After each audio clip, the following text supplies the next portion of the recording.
Welcome to Dear Human Resources, the podcast where we explore the human side of work, leadership, and organizational life. I'm your host, Marilyn Germain. Today, we're talking about something many people feel at work, but do not always know how to name. What happens when speaking up starts to feel pointless? My guest is Gustavo Razzetti, culture strategist, speaker, and author of the book Forward Talk, the bold new method for getting teams unstuck. Gustavo argues that teams are not failing because people don't know how to communicate. They're failing because too many people have learned that speaking up does not change anything. In his work, he calls that conversational debt. He also introduces the idea of conversational agency, which is the belief that your voice actually matters and can move work forward. Gustavo, welcome to Dear Human Resources. Thank you, Marilyn. Happy to be here. So let's start with something a lot of employees say, even if they don't say it out loud. Organizations have invested heavily in psychological safety, in well-being, and support, and yet many employees still think, hey, I've spoken up before and nothing changed. So when people stop believing their voice matters, what is the first move leaders need to make to restore what you call conversational agency? I call this the pointless paradox because people stop speaking up because they saw whether in their current team or in previous organizations that nothing happens. The performance review that organization asks people to fill once, twice, maybe 3 times a year, and then they see that regardless of their concerns, their ideas, nothing changes. So people say, what's the point? And I call it a paradox because the moment you stop sharing your concerns, the moment you stop asking the right questions or challenging a decision, that's going to hurt you. It's going to hurt you yourself. It's going to hurt your team. It's going to hurt the organization.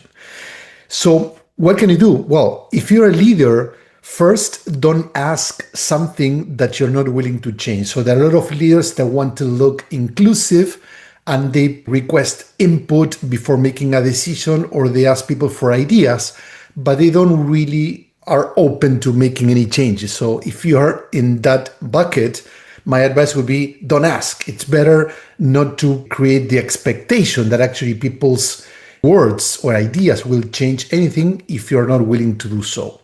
But if you're on the other camp, and hope you are, because we need to listen to our employees, you need to start by making the connection. So first of all, I could ask, or you could ask people like, how could I make it matter? How could I make sure that your words are going to have an impact? So ask people, what are their expectations? So don't assume. And also start small. In order to change people's mindsets, you need to start showing them that's going to be progress. So don't promise to change structural things. Go first with simpler, easier to change things in which people are going to start seeing the impact of their words. That's actually quite an important distinction, because at that point, the issue is not just whether people feel safe, it's whether they believe speaking up will actually lead to movement. So let's talk about how this starts to build. What are the early warning signs of conversational debt that leaders tend to miss before it starts costing them trust and performance and sometimes talent? Before that, and to build the context, I would like to build on your comment about the safety. We're not saying, or I'm not saying that building a safe environment, it's not important, but sometimes it's not enough. So I work with a lot of clients which culture feels really nice, feels harmonious, people feel safe, but yet their leaders simply listen to all the opinions, listen to all the requests or ideas, but then don't consider them, they don't act upon them. So in that case, what we see is that people feel that what's the point about doing anything? However, going back to the idea of a paradox, if people stop sharing what they think or stop sharing their ideas, what's going to happen at the end of the day is that they end up surrendering their agency, their voice to other people. So if you don't share your ideas, someone else's idea is going to be selected or chosen or supported, right? So I think that one of the key signs that we start seeing is when people, for example, if you have employees that used to be very vocal, start filtering their ideas or not showing up that much. If meetings finish too quickly, right? We don't want meetings to lag, and instead of having a half an hour meeting to be 2 hours meetings. But when people rush it because they don't want to contribute or they want it to end, that could be another sign. Other signs are when people are looking at you as a leader for permission or for confirmation. So they are basically walking on eggshells. They're not being truly honest. They're testing the waters and see what they're saying is going to be okay or not okay. Not if they're going to be giving their honest point of view. You know, what makes this especially challenging now is that work itself has changed, and many teams are now hybrid here in the United States. Many conversations happen through screens, and AI is accelerating decisions, but also workflows and communication in ways that can make silence harder to see. So let me ask you this, Gustavo, is how does silence show up differently? And why is it harder for leaders to detect? That's a great question. I'm building on I give you some examples of signals that are visible, right? So what happens when you're not in the same room, when you're having a Zoom call that you don't get to see all or read all these signals in the room, right? First of all, there are things that happen behind the scene or behind the screen. So in meetings in which people don't feel included, don't feel happy, they start sharing comments using the chat with some of their colleagues instead of the whole group, and especially with the leader. There's also the idea that some people create whatever excuse not to be on camera. I know that being on camera all the time, sometimes it's exhausting, but when we're making decisions, when we're having tough conversations, when we are brainstorming, whatever, we need to see each other. So the body language is very important, and we're missing those cues. Of course, the body language is totally different in a virtual scenario than when we are present. So we also need to be mindful not to misread things, right? If people go off screen because maybe they're grabbing something, that doesn't mean that they're not looking at the person who's speaking or paying attention. Now, the other thing is silence is also confusing. Sometimes when a leader says, hey, we're going to push this direction, and they're looking for people to support the new strategy, the new direction, leaders often assume that silence means agreement. And in a hybrid environment, that's harder, even harder to read, because people, maybe they are thinking, maybe they need time to process, or maybe they don't want to express their opinions. So it's important to test that assumption and to say, hey, what are we missing before we make this decision? What are we not saying? Does someone don't agree with what I'm recommending? So you need to be more intentional to calling people to speak up. Lastly, some people need time to think. Not everyone can answer something quickly. And in a hybrid environment, especially when we're having calls or Zoom calls or team calls, silence feels like eternity, right? Like a couple of seconds of silence in a room, in a physical room, you don't really perceive it, but when you're on camera, it's even more evident. So I would advise leaders to wait and let people think before they answer. So don't rush that moment, give them time to process. Many people, a vast majority, need time to think, to clarify their ideas before they share it in front of everyone, especially in a virtual setting.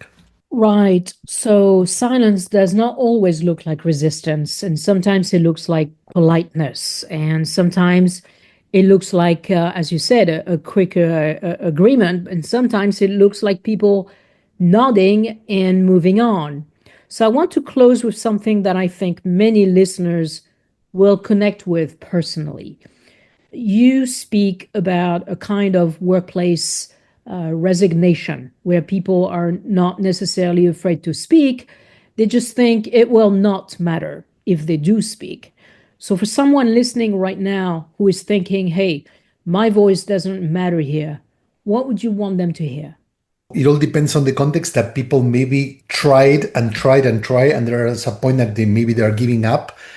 There's always hope, but at some point you might decide, well, if that's not the right workplace for you to be in, well, you need to quit. But before we get there are many other things that you can do.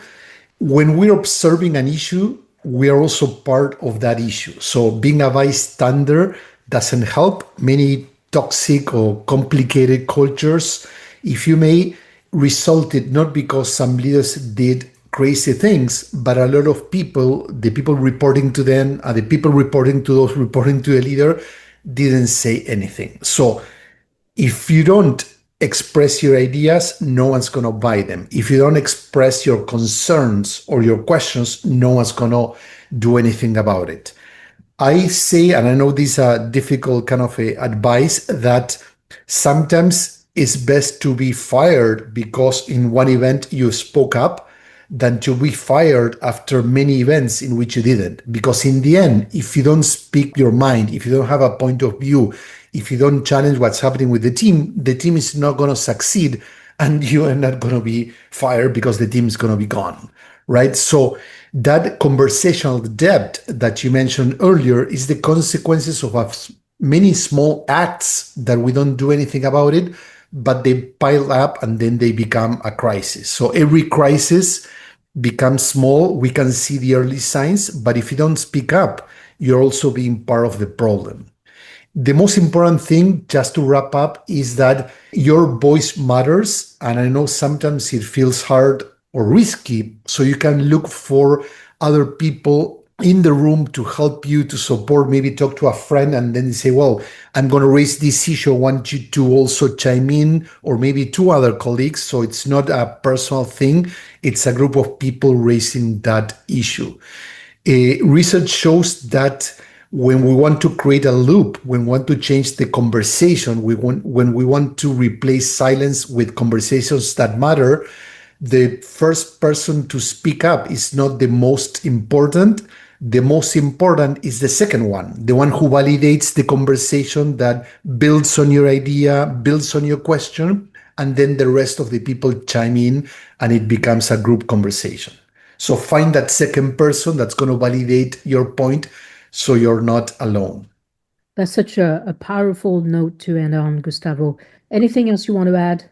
No, I think that once again we talk about the importance of silence. It's something that we need to reframe in organizations. Silence could be a sign of people that already gave up. They don't care. They're detached from the problem. But also silence, it's fertile ground for people to think. So we need to use it intentionally, right? The expectation is not to get people to talk all the time, because we shouldn't force people. There are people who say, hey, silence is a problem. No. Silence when people don't want to share or when they stop caring is a problem. But silence when you don't have an idea to share, or when you're listening, or when you're thinking, that's good silence. Great advice. Thank you for joining me today, Gustavo, and for giving language to something so many people experience at work. Absolutely, Marilyn. Thank you so much. Support for this show comes from Western Carolina University, a campus of the University of North Carolina system, with the technical assistance of Kelly Minnis.